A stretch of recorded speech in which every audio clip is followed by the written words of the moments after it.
Tonight, AEW presented its Blood and Guts 2023 edition. They were live in Boston. It was the Golden Elite on one side, the Blackpool Combat Club on the other. These two teams, these two factions, have been feuding. They have been at war now for months.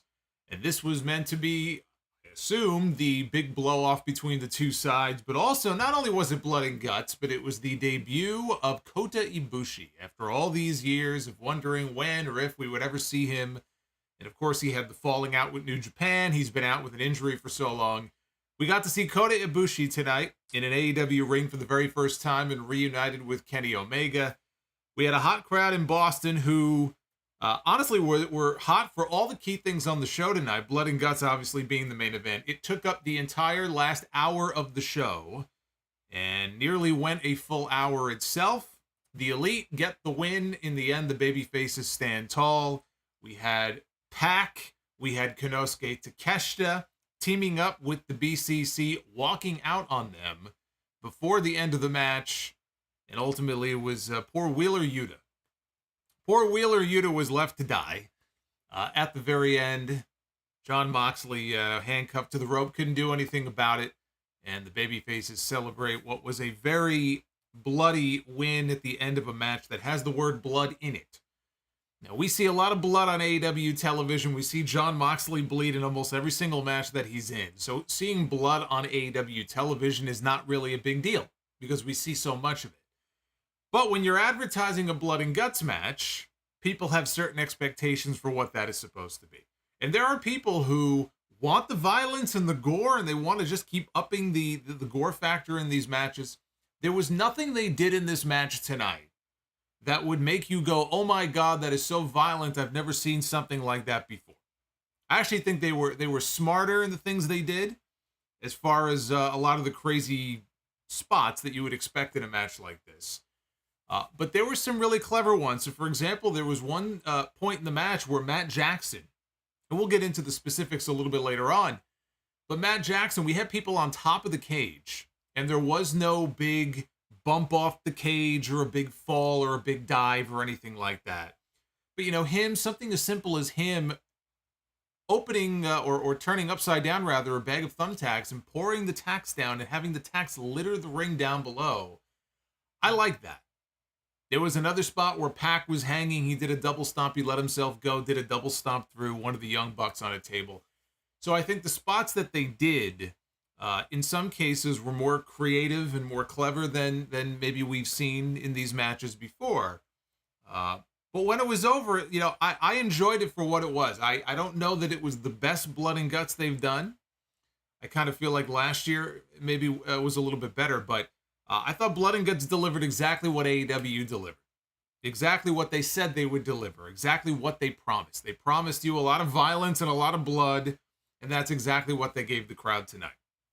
We also had the finals of the Blind Eliminator Tag Team Tournament.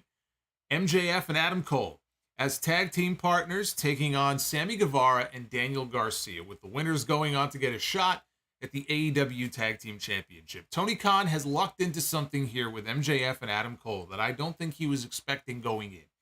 I don't know that a lot of us honestly expected this to be as entertaining as it has been, to the point where people are hoping that this goes on for an extended period of time. I don't think Tony Khan is going to deviate from whatever his existing plans were for this story with these two. So I do think that it will wrap up sooner rather than later. And what they did tonight was they already started planting the seeds of dissension between the two of them. But of course, would they win and go on to actually wrestle FTR for the tag team titles? We're going to talk about that. And the FTW Championship, which is not officially sanctioned by AEW. They have a lot of titles. That is officially not one of them, but it was on the line tonight. We had Hook, who came into this show undefeated. Undefeated Hook coming into the show tonight, defending against Jungle Boy Jack Perry, who officially has shed the skin of Jungle Boy. Not only did he shed the skin of Jungle Boy, he basically murdered Jungle Boy. Jungle Boy is dead after what we saw tonight. And we have a new FTW champion. So even though they gave the entire last hour to Blood and Guts, which meant that there wasn't a whole lot of other stuff on the show tonight, I enjoyed what they gave us because I enjoyed the opening match. I enjoyed the tag team match, and I enjoyed Blood and Guts. And there was a lot of stuff in between. They had some more Chris Jericho segments showing him and Don Callis together. There were a couple of backstage segments. But those were the key things on the show. I thought all of the key stuff delivered what turned out to be a very strong episode of Dynamite in front of a very hot crowd in Boston at the TD Garden Arena. This is your AEW Dynamite review for Wednesday, July 19, 2023. I am the Solomonster. Thank you for joining me here on a Wednesday night. Like and subscribe. I say it every week. The likes goal tonight for Be the Booker is 400. So we have our Be the Booker segment we sometimes do at the end of these streams. If you don't know what it is, you're in for a treat. If you do, if you know, you know. 400 likes is the goal, so go ahead and hit that thumbs up. Let's get those likes up. Super chats are open, and you can also join our Green World Order as well. Open applications now if you want to become a channel member. You may do so. I want to say thank you, by the way, to Lady Fire Panda, who is with us tonight, as she is on most nights. And before I went live tonight, she gifted 10 memberships to people here on this channel. So you can say thank you, Fire Panda. So go ahead and become a channel member. A little bit of news here before we get into the actual show tonight. One of the people who was supposed to be, I'm sure, would have been in Blood and Guts tonight, but was not, who was sitting at home watching on television, was the American Dragon, Bryan Danielson. Bryan Danielson was not there tonight. And the reason that Bryan Danielson was not there tonight, really the story can be told here from this image right here. I want to read this to you here. Well, I'll just summarize the tweet, basically. He posted a tweet earlier this afternoon before the show went on the air with this image on your screen. Obviously, this is an X-ray. And he tweeted before the show that he got surgery on his broken arm 2 weeks ago. And as part of this surgery, they implanted a steel rod and 9 screws. You can see there, you can see the rod on your screen. He is the Bionic Man now, is Bryan Danielson. He said the surgery went well. He's officially on the road to recovery. There's no timetable. He didn't mention anything about when he might be back. But, you know, he broke his arm, and it was more serious than initially believed. And he said at the media scrum after the last pay-per-view, if you remember, after Forbidden Door, that they were kind of hoping maybe in 6 to 8 weeks that it wasn't that bad. 6 to 8 weeks he could be back, only to find out that it was a lot worse than they originally feared. So if 8 weeks was the conservative timetable, then I think it's safe to say that Wembley is out of the question. So anybody wondering if Bryan Danielson will make a miraculous recovery for Wembley at All In, Chicago at All Out, the answer is no. And that picture on your screen right there is the reason why. So for those who don't know, of course, he broke his arm with 10 minutes left in the match with Okada at Forbidden Door. Okada came off the top rope with a diving elbow drop. And Danielson said that it was his fault, his arm, you know, he was in the wrong position, but Okada landed and he broke his arm. And this fucker wrestled for another 10 minutes and he won the match, only to find out afterwards that he broke his arm. So that's what happened there. He's been pretty beat up. You know, Bryan Danielson has been pretty beaten up this year. If you remember, I think he tore his labrum in the match that he had with MJF at Revolution. They had that 60-minute Iron Man match, and we didn't know it at the time, but he tore his labrum in that match, and I was wondering, you know, the whole period, really, between Revolution and Double or Nothing, I don't know that he wrestled a single match. And I was wondering, is he hurt? What's going on here? And now we know why. He had a torn labrum coming out of that match. So right now, the most important thing is for him to heal up, is for him to get better. And look, I don't know exactly how long he'll be out for, but I'm sure that he can make it back in time. I don't know, January sounds about right. Yeah, that rematch with Okada at the Tokyo Dome, I think Okada has a receipt coming after what he did here. So with any luck, we may get that rematch hopefully at the beginning of the year. But all the best to Bryan Danielson. Hopefully we'll have him back soon enough. So we had the double ring war games set up for this show because they have the 2 rings and the giant cage above it. Show opened, the cage was raised, but we had the 2 rings side by side. Dynamite opened with Tarzan Boy by Baltimore, which was a little suspect because if you remember the last time we saw Jungle Boy on that first Dynamite after the heel turn at Forbidden Door, they played the music. And he had come out to that music and he said, I hope you enjoyed it because you're never going to hear it again. I will never be coming out to this music again. And yet, here it is, right? They're playing Tarzan Boy, but there's no Jungle Boy. They played his music and nobody came out. So the lights in the arena went out and they cut to a video, which was filmed somewhere in the desert. And we see Jack Perry and he's dragging someone who we are supposed to think is Jungle Boy. His alter ego. Now, all we see are a pair of Jungle Boy boots. We don't see who the person is, but we see Jungle Boy's boots. He is dragging this body through the desert. And he drags the body into a shallow grave, and he begins shoveling dirt on top of this person. So Jungle Boy is officially dead and buried. May he rest in peace. Which is kind of strange, right? Because he had that match with Christian Cage where he buried Christian. But now Jungle Boy is officially dead and buried. So suddenly, he's still in the desert, in the middle of nowhere. And all of a sudden, we see a limousine. Long stretch limousine pulled up right alongside him. And he opens the back door. Thought maybe Anna Jay was going to pop out of there, but nobody in the limo, but he gets into the limousine, closes the door behind him, and the limo pulls away. So this fucking guy, he took a limo from the desert all the way to Boston. Must have taken him all week. Back live, he entered to his brand new theme song. They had Jack Perry entering to Beethoven's Symphony No. 5. Beethoven's Fifth. Beethoven is all elite. This is his new theme music. Yeah, I kind of feel like if he's going to enter to that song, he ought to be coming out with, I like Hollywood Jack Perry and him with the leather jacket and all that kind of stuff, but I almost feel like if you're going to enter to this kind of song, you should be coming out there with like a Bobby Roode type of robe on. But, this is all a work in progress here. I'm sure in due time he'll fine-tune the entrance. But he came out there, he was rocking the full beard. Now he's got the heel beard going on, right? So he's got the full beard now. He comes to ringside. This is before Hook comes out. And he gets up in some little kid's face. A little kid in the front row who was smiling. He's almost laughing at him. And he gets up in this little kid's face. And he tried to make him flinch. It did not work. He tried to make him flinch. He went like that. And the kid just stared at him with a big smile on his face. So I guess Jungle Boy, even to the younger fans, Jungle Boy is not exactly the most intimidating person in the world. So he's got to put about 15 or 20 pounds of muscle on. And maybe he can get the kids to start flinching. In this case, it didn't work. So he was out there, he was wrestling. If you're wondering what his ring attire is now, he's out there wrestling in leather pants and black boots. That's what he was wrestling in tonight.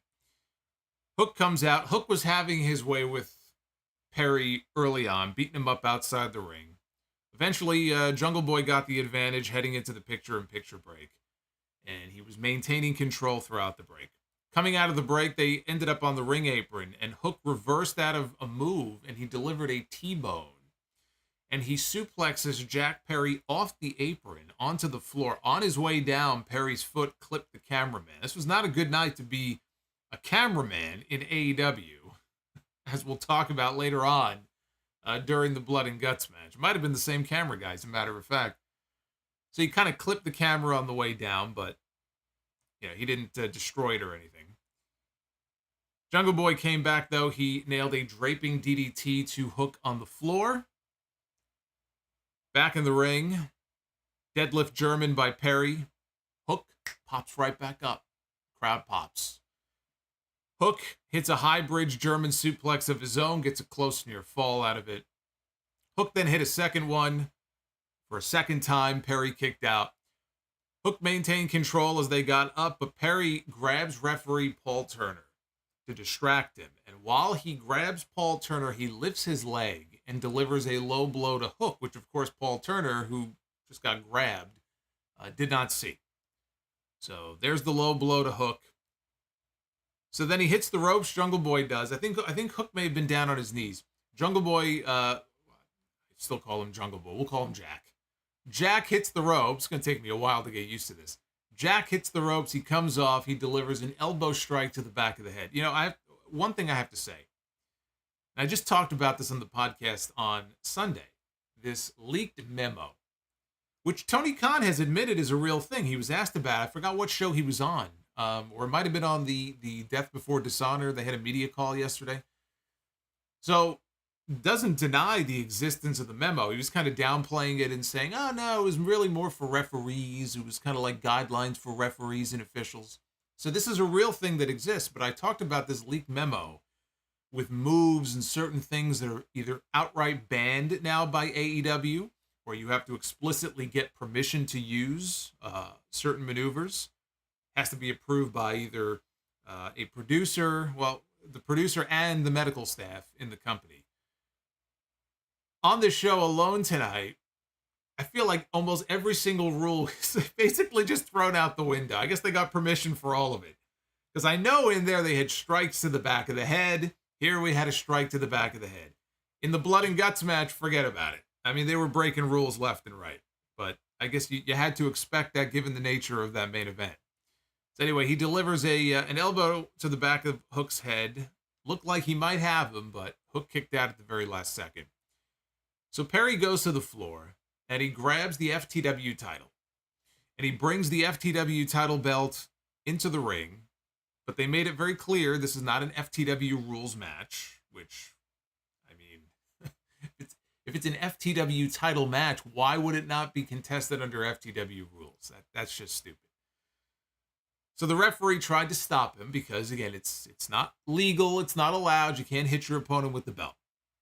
He tries to stop him. Paul Turner ends up getting squashed in the corner. So we got a ref bump. He goes down. Hook then takes Jack down with an overhead suplex, and he covers him, and he's got the visual pin. And everyone in the crowd is counting along. 1, 2, 3, counted all the way up to 7. No referee. So Hook goes over to try to wake up Paul Turner. He then walks back over to Jack, who picked up the FTW title. He turns around and he clobbers him with it. He blasts him with the FTW title and knocks him out. He covers Hook. Here comes Paul Turner crawling over to make the count. And the camera got this great shot of Jungle Boy's face. And he had the greatest smirk, the greatest like shit-eating grin on his face that you will ever see. Smiling as the referee counts the 1, 2, 3. And just like that, Jack Perry has ended the undefeated streak of Hook. And Jack now becomes the 6th man ever to hold the FTW championship. Taz is on commentary. He's on obviously the announce team for Dynamite.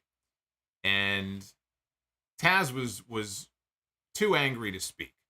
Now, when they did the turn originally at Forbidden Door, I mentioned, at that time that the way Taz sold it that night added so much to the turn, and it was just pitch perfect because Taz always seems like an angry guy anyway. He built his whole career on walking around pissed off and angry at the world about everything and anything. Even on social media, he snaps at people. So you can buy into the fact that Taz is just he's always in a bad mood. Doesn't take much to piss him off. So they cut back to the announcers, and Taz, he was too angry to speak, but he did say that this is not over. He made that very clear. He knows Hook. He said this is not over. And it is definitely not. I will say this. This was the best match of Hook's career so far. Hook has not had that many matches. We've seen him in some tag matches. They did the whole Hookhausen thing for a while with him and Danhausen, which was kind of entertaining. This here tonight against Jungle Boy, this was the best match of his career so far, and it was also a win that Jack needed to establish the new heel persona. I mean, this was the first night where he was in full-on, kind of like Hollywood Jack heel mode. New music, whole new entrance, new gear. He couldn't go in there tonight and lose. he had to go in there and win. Now, he cheated to do so, which protects Hook in the process. Yes, Hook lost his first match, but it took Jungle Boy cheating to get the job done. So this was an important win for Jack Perry, and in the process, he won a title. He won his second title ever. Even if it's not officially recognized one. He won the championship. So I do think, with the whole heel presentation, they'll tweak it. He'll tweak it. There'll probably be other little changes to it. Whether it's, his gear or certain things maybe that he does during his entrance. It's a work in progress. Again, he just turned heel. And I was saying for the longest time that he was due for a heel turn. It was time for him to get away from the loincloth and the Jungle Boy stuff. Luchasaurus is still walking around wearing the fucking dinosaur mask. But he went heel. Right? He's TNT champion right now. Or I guess Christian is the TNT champion. The surrogate champion. But Jungle Boy was not attached to Luchasaurus anymore. There's no more Luchasaurus. There's no more Marco Stunt. That part of his career is over. It was time for him to evolve. You can't be Jungle Boy for your entire career. So the boy became a man. Now he's a heel. He's doing his own thing. I said the only way we're going to find out if this is going to work and how good of a promo he is, can he cut a heel promo, turn him heel and find out. It's the only way to find out, right? He's one of the young stars in this company. I'm sure that Tony Khan looks at and has high hopes for the future. It was time for a change. So far, I think he's done a good job. But it's still very early in this process. This was a big leap for him, right? He's got his own feud now.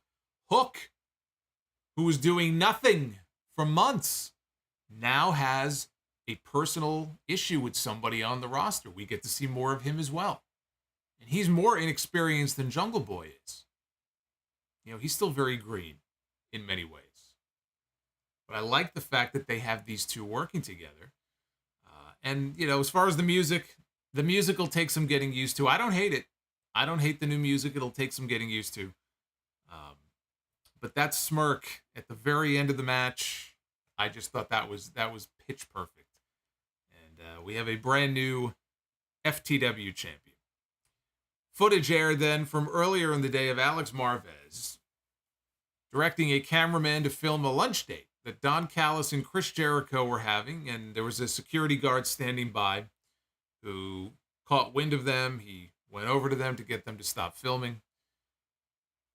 We got a new video, a new bonding video involving MJF, the AEW World Champion, and Adam Cole in advance of their Tag Team Eliminator final later on in the show.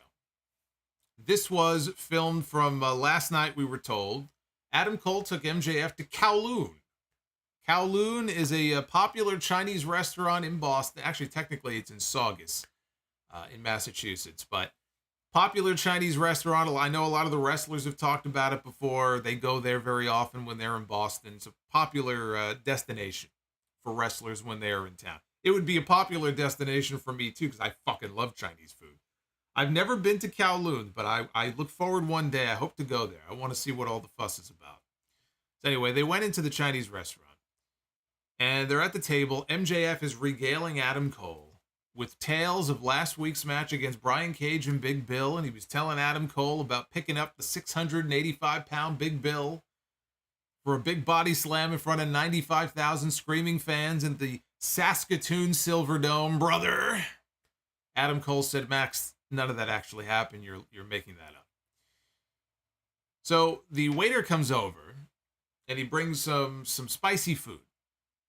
I don't know if it was, I don't know what the dish was, some kind of chicken dish, but apparently it was spicy. So they both have the food. They couldn't handle the spice. They start guzzling drinks. MJF tells the waiter that tastes a little funny. And the waiter tells him that it was 100% alcohol. So now we cut to both men. They're drunk. Cole said the waiter looks like Sammy Guevara. MJF says, no, he looks like Daniel Garcia. So they agreed that the only thing left to do was the double clothesline. And we got a parting shot of the two of them in slow motion, charging towards this poor waiter who just looks on in terror as these two men are coming at him with a double clothesline. But before we actually see the double clothesline, we cut to black, and we never do get to see it. That is the end of the segment. We had Mrs. Adam Cole. I guess they're not married, so technically she's not Mrs. Adam Cole. But Britt Baker was in action on this show. She went one-on-one with Kayla Sparks. Was it the Kung Pao? I wasn't sure if it was the Kung Pao chicken. Okay, maybe it was the Kung Pao. I've never had Kung Pao chicken. I don't do the super spicy dishes when it comes to Chinese. I keep it very simple. Chicken and broccoli, chicken and shrimp. So maybe it was the Kung Pao. Britt Baker against Kayla Sparks. Britt hit a sling blade and then won very quickly with lockjaw. That's it. I just told you the entire match. There was one move in there, I think, that Kayla Sparks may have reversed out of the first lockjaw attempt. But that was it. Sling blade, lockjaw, thanks for coming. Britt Baker picks up the win. This was a quick spotlight match. Spotlight win for Britt Baker, nothing more, nothing less. You know, Britt got bounced out of the opening round of the Owen Hart tournament, so this was their way of getting her back in the win column after her loss to Ruby Soho. Renee was backstage with Adam Cole and MJF. And MJF revealed that he had a surprise for Adam Cole. Let me just put my belt down. He goes off camera. He comes back. He presents Adam with a pair of matching tights. He got matching tights for them. And Adam Cole says, well, as a matter of fact, I got something too. And it turns out that he bought them matching jackets. So they're all ready to go. They got matching jackets. They got matching tights. Cole said that he had one more surprise for MJF, but he was going to have to wait and find out what that was. And after they walked away, all of a sudden, Roderick Strong shows up in his neck brace, looking for Adam Cole. Just missed him. So then it was time for MJF and Adam Cole, tag team partners. This was the finals of the Blind Eliminator Tag Team Tournament. They beat Brian Cage and Big Bill last week. They wanted to win the entire thing. They still had to get past Sammy Guevara and Daniel Garcia. Frankly, I think Brian Cage and Big Bill would be a tougher challenge than Sammy Guevara and Daniel Garcia. They already beat them last week. Chris Jericho got his own entrance. He came out. He took a seat next to the announcers to do commentary. He said that he and Don Callis, who were shown entering the building a few segments before this, were still negotiating. So we still don't have an answer about whether or not he will take Don up on his invitation to join the Don Callis family. So MJF came out first for his team, and they started playing the theme song again, his theme song. And he looks into the camera and he says, they're playing the wrong theme song. I'm already out here. It's like, why are you playing my theme song for? You should be playing Adam Cole's theme song. But as it turns out, it was a theme mashup of the two. So it was a brand new mashup of MJF's song and Adam Cole's song. That was the big surprise. So when he heard this and Adam Cole comes out, MJF hears this and he is just giddy with excitement. And he runs over and he picks up Adam Cole. He's twirling him around and he's as happy as can be. And I will say, sometimes these mashups sound terrible. WWE, for example, has had some fucking awful theme song mashups over the years. This one's actually really good. They did a really good job on this. I don't know if it was Mikey Ruckus or who it was, but whoever put this together, this is a really good mashup of the two theme songs, I thought. So they get in the ring, they do their whole entrance, and the referee wanted to call for the bell, but Daniel Garcia comes over and he stops the referee from starting the match. And he did his stupid little disco dance that he does, which the people are cheering for now. So he does his sports entertainment dance. MJF does the same thing back to him. So now we have these two dancing off against each other. So finally, MJF says, you want to do a dance-off? We'll do dance-off. And he leaves the ring, and he goes over by where the timekeeper area is, and he pushes, I guess, some kind of production button, and they start playing this random music. And he gets back into the ring, and Sammy Guevara and Daniel Garcia, they go first. So we are supposed to have the finals of this tournament here, and instead it is now turned into a dance-off. I had to check to make sure I wasn't watching Monday Night Raw. How many times have we seen this kind of segment on WWE television? This was weird. We don't use, I mean, look, we got some silly shit in AEW, don't get me wrong. But this was right out of the WWE playbook here. So this could either be really good or this could be really bad. So Sammy and Daniel Garcia, they danced first, and they weren't half bad. MJF follows suit after them, and he's a dancing fool in the ring. Adam Cole's on the apron. He's just watching on. He's bewildered by all this. So MJF then points to Cole, and Adam Cole gets in the ring, and I don't think, I would not consider myself to be a very good dancer. After watching Adam Cole and whatever it was that he was doing in the ring tonight, I actually think I'm not that bad. He was doing these weird pelvic thrusts. I mean, if he was in a club somewhere or a bar and he was on the dance floor doing this, I would think he was sexually harassing somebody. So he's doing these really violent, like, pelvic thrusts. And we hear the record scratch sound. So the music ends. MJF said, cut the music. And thankfully, he stopped him from his horrible dancing. Garcia and Guevara, they attack Cole and MJF from behind to officially start the match. Let's just get this out of the way first. Yes, this was a total WWE style segment. This was your typical WWE sports entertainment type segment that you either like or you really, really hate. And I've seen some horrible segments like that before. But we don't see this very often in AEW. And just considering who is involved here, because I've really been enjoying the Adam Cole MJF stuff.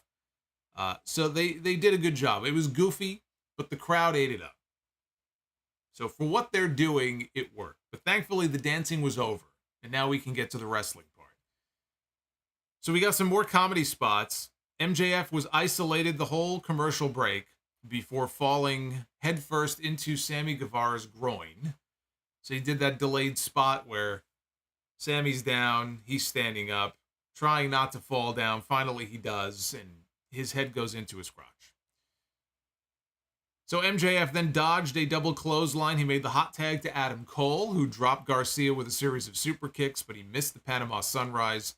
Cole and MJF then signaled for the double clothesline. They have been building this thing now for weeks. They have been getting people to want to see this double clothesline. MJF got people to cheer for a body slam last week, like he had just hit a destroyer from the top of the fucking cage in Blood and Guts. So they've been teasing and building out this double clothesline spot now for the last few weeks. And they were going to try for it. Instead, though, Sammy ducked it, and he got both of them. He caught both of them and did a standing Spanish fly, double Spanish fly.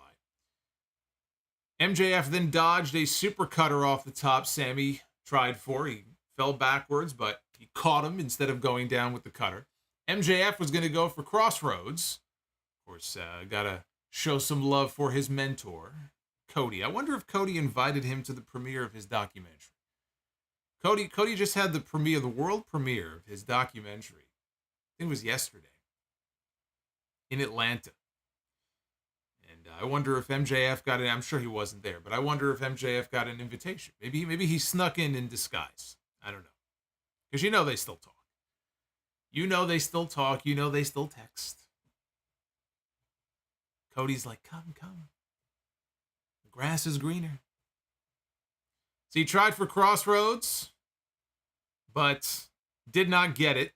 Guevara avoided it. Cole made a blind tag. Garcia hit a double chop block and sank in the Dragon Slayer on Cole, who got to the ropes. Garcia got backdropped to the floor onto Sammy. And then Adam Cole tells MJF it's time. He wanted MJF to do a dive out of the ring onto the heels on the floor. And as you all know, MJF does not do dives. He just doesn't do it. He plays it very safe. You will not see him doing crazy moves off the top rope. He's not going to do 450s. He's not going to do flying sentons. He's not going to dive. He's not going to do any of this bullshit. But now the peer pressure is getting to him, and he looks conflicted in the ring, and he kind of looks like he's hesitating. But the crowd wanted it badly, and then he gave the people what they wanted, because at least for a few more weeks, we have babyface MJF. It's not going to last very long, but we have babyface MJF. And he gives the people what they want, and he hit a suicide dive out to the floor. He took out Sammy, he took out Daniel Garcia, and the people lost their minds. Chris Jericho on commentary said that there has not been a crowd reaction like that for a tope since 1992. He's probably not wrong. These people went nuts. So back inside, Cole hit the Panama Sunrise on Garcia, and we got loud chants of double clothesline. These people wanted to see the double clothesline in the worst way possible. He tagged MJF, and they finally hit the double clothesline, and they were rewarded with a monster reaction. And even better, not only did they hit the double clothesline, but MJF covered Garcia, and he got the 1-2-3. So they built and they built and they built to this spot. They did it, and we didn't get a fucking kick out at the very last second. He pinned him with the double clothesline. I like that. And you might say, oh my God, it makes him look stupid for being pinned with a simple double clothesline. I like it. I like the fact that they won with that. So the crowd reaction for this was insane. Again, it's funny when you tease something for weeks and weeks and then you pay it off. That's the kind of reaction that you hope to get. And this was just fun. This was a ton of fun. I enjoyed this. Jericho got up from the announce desk, and he was trying to cheer up Sammy and Daniel as they were coming back up the ramp. But both men walked right past him, very similar to the way Jake Hager walked away from Jericho last week when he handed him his stupid purple bucket hat, and he walked away from him. So these two walked away from Jericho as well. That should make Jericho think a little bit more before he makes that decision, whatever it is that he's going to do with Don Callis. Because he's got all of his comrades are walking away from him. So not only did they plant more seeds of dissension between Jericho and his crew, but after the match, Adam Cole took the Big Burberry belt from the referee. He was going to hand it over to MJF, but he's staring down at the championship. And MJF turns around and he sees Adam Cole with his title in his hand, staring at it. Like he's longing for it, right? And this upsets MJF a great deal. He gets very upset. He snatched the title away from Cole. He's questioning, why are you looking at the belt like that? What are you doing? He shoved Adam Cole. Cole tried to calm him down and explain that I was going to hand it to you. We just won the match. We're going to be wrestling for the tag team titles. I was going to hand the title to you right now.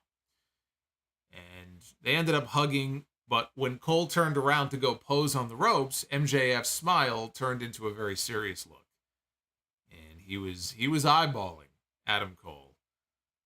So even though they just won the tournament, they're also now not only Jericho and his crew, but they are sowing the seeds of dissension now between Adam Cole and MJF, which is something that everybody expects.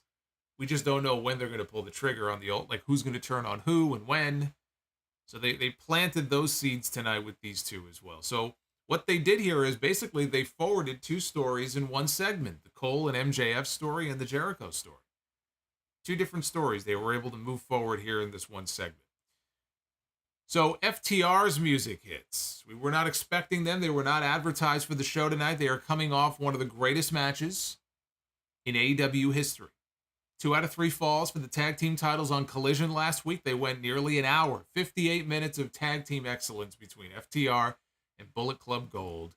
One of the best matches that you will ever see.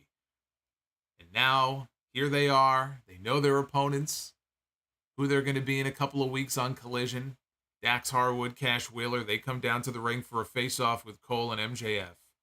And the match will take place on the July 29th episode of Collision. They're going to be in Connecticut. They're going to be in Hartford. And it will be for the AEW Tag Team titles. It'll be FTR defending against Adam Cole and MJF. And the question is, do they or do they not pull the trigger on a title change? I am one of those people who has very much been enjoying the interplay between Cole and MJF. I'd like to see it go on for a while longer, but there is an end date for it. They have two huge shows coming up at the end of next month. August 27th, they're going to have their biggest show ever. 80,000 people at Wembley Stadium. You might be able to get away with having your world champion in a tag team match on that show, because you know they're going to load the show up probably with a bunch of other marquee matches. So you could get away with MJF and Adam Cole at Wembley in a tag team match, provided that they shoot some big angle at the end of that match, and then they turn around and they do the singles match a week later in Chicago at All Out, which is kind of how I see this going, in all honesty. It's going to be one of those two shows. We're going to get MJF one-on-one against Adam Cole. I am leaning in the direction of them not switching the titles. I don't think FTR will lose their tag team titles on the 29th. I'm not 100% sure about that, but it just feels to me like whatever this next step is going to be in this story, it will not include them actually winning the titles. So they've made it this far, but whether there's an actual turn or there's just a miscommunication, and so now there's more dissension between them, but they're going to stick together for a few more weeks, and maybe later on in August, someone turns on the other, or they both try to turn on each other at the same time, and then we get the singles match. But for the people thinking, oh, this is great, they got to keep this going for another 3 months or another 6 months, I don't think Tony Khan is going to deviate from his plans. Like I said, 2 huge shows at the end of next month, the very end of August and the beginning of September. I don't think they can get away with having MJF in tag matches on both shows. He has to defend his championship. And the person who he is likeliest to defend that title against is going to be Adam Cole. I don't see him changing course because people like these funny segments that the two of them are doing. Now, if they keep this going beyond the 29th, we could have another month of this. We could still get another 4 or 5 weeks of this. At that point, it's time to pull the trigger and put these two against each other. Because you can't have those 2 shows back to back and not get this story to a point where we're going to get the MJF Adam Cole title match. So enjoy it while it lasts, because I don't think it's going to be lasting all that much longer. We had Renee. Renee was in the back, and she was there with best friends, Chris Statlander, the TBS champion, Orange Cassidy, Darby Allin, and Nick Wayne, who just made his debut on television last week. He had a very good match with Swerve Strickland, his AEW debut. Renee talked about Darby and Nick Wayne being in the Royal Rampage this Friday night. Statlander is going to be defending her TBS title against Marina Shafir.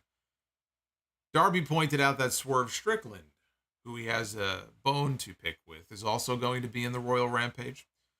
But he turns to Orange Cassidy, and he asks Orange Cassidy if he would do him a favor. If he would give somebody a shot at the international title. Somebody who helped him out when he was homeless back in the day. That person is AR Fox. And Orange Cassidy said that he and Darby are cool, so sure, why not? So we're going to get an international title match on Dynamite next week. Orange Cassidy will be defending against AR Fox on that show. They cut back to the announcers live in the building, and we see Chompy the Shark in his mascot costume, in his shark costume, because Shark Week is coming up. I think Shark Week is next week. So there's Chompy, and Chompy is behind the announcers, and he's posing, and they're plugging Shark Week, and on commentary, Taz says that if the shark touches him, he's going off the stage. Low-key, this was one of the best moments of the entire show. And I was kind of hoping the shark would, like, brush up against him. Taz was already in a bad mood after what happened with Hook earlier in the show, so I think it would have been fucking hilarious for him to just grab the shark, just fucking throw him off the stage. Unfortunately, that never happened. But Chompy came this close. He came this close to flying off that stage. And then it was time. The entire final hour of this show was dedicated to the main event. It was Blood and Guts. I believe the third ever. The third or fourth? I think third ever. Or maybe fourth. I don't know how many of them there have been already. Blood and Guts match. Golden Elite, Kenny Omega, Hangman Page, the Young Bucks, and the debuting Kota Ibushi. Taking on the Blackpool Combat Club, Jon Moxley, Claudio Castagnoli, Wheeler Yuta, Konosuke Takeshita, and the Bastard Pac. His first AEW match in many months. And last time we saw him in the ring in AEW, I guess it was the very end of that Best of 7 series against the Elite. He suffered the broken nose. So this was his first time back in the ring. Claudio entered first for the BCC. All the members of the BCC entered through the crowd, which I kind of liked. It was just something different from the baby faces. So Claudio entered first. Kenny Omega entered for the Golden Elite to start things off for his team. So they were going at it for a little while here at the start. The fans were chanting, use the other ring. They had that second ring sitting there. Nobody had touched it the entire night up to this point. So they wanted them to use the other ring. Claudio teased throwing Omega into the second ring, but then he stopped short and he gave him a knee lift instead, just to taunt the audience. So the chant started up again, and this time they both ended up in the second ring finally.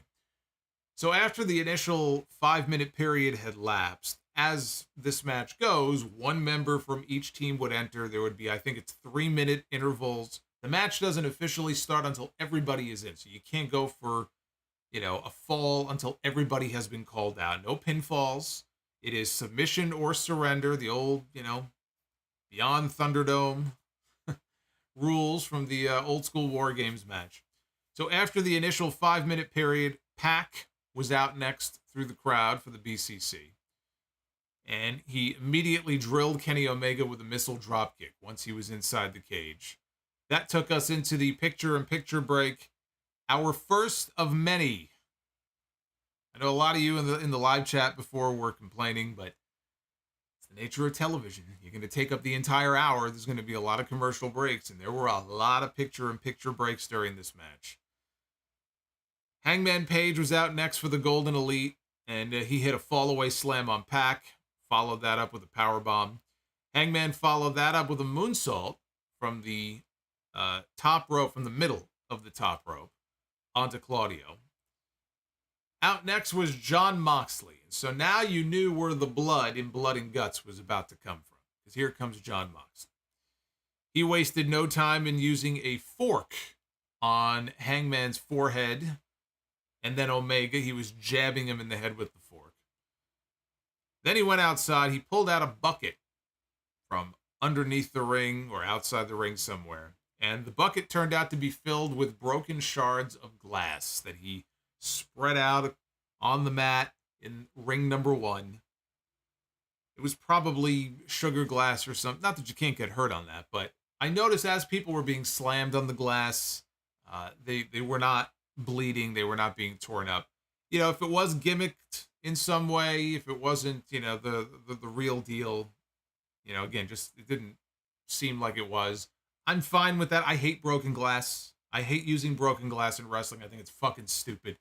I mean, there are companies that will just take fucking glass, whatever they can get their hands on, and those extreme hardcore type matches. I fucking hate it. I'm not a fan of that at all. So if they use some kind of other glass that would hurt less or not rip their flesh off their fucking backs as easily, then I'm okay with that. Because I did see some complaints about that. I saw some complaints about the glass. I saw some complaints online about the bed of nails, how they were rounded and they weren't spiked.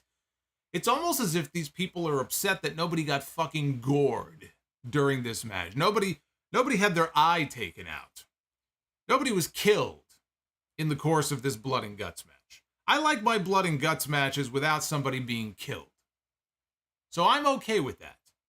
Because even if you're being slammed on a bed of nails and the nails are not exactly pointy, right? I'm sure it still fucking hurts. The visual of it is all that I need. So that didn't bother me. So Nick Jackson was the third entrant for the Golden Elite. He missile drop kicked Moxley, who landed on the broken glass. Moxley returned the favor by slamming Nick onto the glass. Moxley and Claudio then performed a double suplex on Omega onto the glass. Hoffman says no broken glass in Hog while Solomonster is the commissioner. Not if I have anything to say about it. Not unless somebody goes into business for themselves. Putting a moratorium on broken glass. You're not doing that on my watch. You can go take that shit somewhere else. So Wheeler Yuta made his entrance as entrant number 4 for the Blackpool Combat Club. He jogged down to the ring through the crowd with a chair in his hand. And that took us into another picture-in-picture break. Hurricane says, it's almost as if it's not real. Don't tell these people. Don't tell Jon Moxley. If it were up to him, he would be bleeding for real in every fucking match. Matt Jackson, coming out of the break, he made his entrance as the 4th entrant for the Golden Elite. And I know you guys are going to be very shocked to hear this, but Jon Moxley was bleeding at this point in the match. I know. It was a very big surprise. Konosuke Takeshita, he was the final entrant for the BCC, and Takeshita got into the ring with the chair in his hand. And he jabbed Hangman with it, then he turned Omega inside out with a hard lariat. I very much look forward to that match. When they get those two in the ring in a singles match, which I think is going to be happening sooner than later, I'm very much looking forward to seeing those two in the ring together. But tonight was the first time where we had Omega and Takeshita in any kind of a match against each other. And we got a little taste, I think, of what to expect between those two. Moxley, at this point, pulled out a bed of nails. I mentioned the bed of nails. So he pulls out a bed of nails from underneath the ring, and he slides it into the ring. And he props it up in the corner against the turnbuckles. And Moxley goes to whip Kenny Omega across the ring into this bed of nails. Omega, though, stops himself. But he does end up being whipped into the bed of nails anyway. And then Moxley lays the bed of nails on the mat. He body slams Omega onto it, which gets a great reaction. And Omega did come up. He had some blood on his back. Because, again, I'm sure it fucking hurts to be slammed onto something like that. I mean, you could slam somebody onto a fucking pile of Legos. That's going to hurt, too. But, again, I think some people were very upset. You know, that Kenny Omega wasn't impaled. Richie Rich over here dropping all this money on me. Hey, I just want you to know, I think you rock. I don't mean The Rock, A-Rock. You rock. And I just wanted you to know that. That's Down Bad, coming in with a $100 super chat. Says he listens every day. Keep doing what you're doing. I'm doing it right now. Hey, Down Bad, thank you, brother. Always happy to have you with us. Thank you for the $100 super chat. So Kenny Omega did have some blood on his back after that spot. Moxley was now stomping on Omega's hand onto the bed of nails. Kenny was in trouble. Kenny needed somebody to come out and save him. There was only one man left on the babyface side. There was one entrant left who had not yet come down to the ring. And it was time for that person to enter the debuting Kota Ibushi.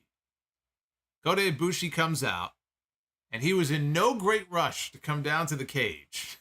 He was taking his time, even though Kenny Omega, right, one of his best friends, big reunion with them tonight. Kenny Omega's off in that second ring, having his hand drilled down into this bed of nails. And Kota Ibushi, he's entering like Jeff Hardy that one time when he came back, coming out when his brother Matt is being beaten up in the ring. And Jeff Hardy came out and he's doing the Jeff Hardy jive or whatever the fuck he calls it, the Jeff Hardy dance, right? Ibushi wasn't dancing, but he didn't seem overly concerned about what was going on to Kenny Omega in that ring. So Wheeler Yuta leaves the cage, and he goes running up the ramp to go after Ibushi. He gets put down. Ibushi gets into the cage. He puts down various people with a single punch. Just punching them out, even Takeshita, with one shot. Power of the punch. Kota Ibushi put down Takeshita. So in that second ring, we had a bloodied Jon Moxley torturing Kenny Omega. And he starts taunting Ibushi. It's the amazing Gunther. Who's in the first ring. Jerry Lawler loves Gunther the Magnificent. All hail Gunther. Zachariah Sitchin with a $50 Gunther bomb here on the Dynamite stream. Zachariah, thank you very much. Even Gunther, he could not keep away from blood and guts. He wouldn't be in blood and guts because that's not his thing. but even he couldn't stay away tonight. Zachariah, thank you. I'm going to get to your super chats later. By the way, I don't know where we are on the likes. I haven't checked. I'm leaving that up to you guys, but hit that thumbs up. I think we're close to our goal. So we have a bloodied up Moxley in that second ring, torturing Kenny Omega. And Kota Ibushi's in the first ring, staring a hole through Jon Moxley. I thought maybe we were going to get Murder Ibushi here at this point. I don't think we really got Murder Ibushi in this match. Maybe a little bit. Not really, though. But he made his way over to that second ring, did Ibushi, and he attacked Moxley.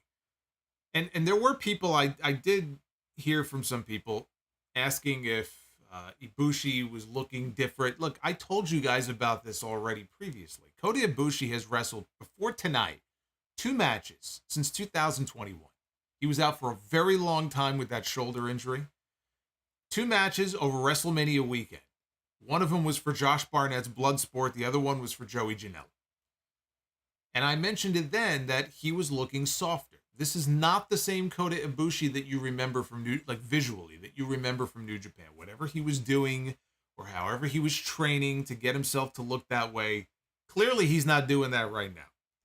And he's also a couple of years older. The guy, I think, is 41 years old. He doesn't look it, but that version of Kota Ibushi, as you picture it, coming out there looking like a superhero all cut up from head to toe, that Kota Ibushi is no more. This is yes, he does look a little bit different. I mean, he's still in good shape, but does he look a little softer than he used to look? Yes. And I told you that coming into this. So hopefully that answers that question. He's still the same Kota Ibushi, otherwise.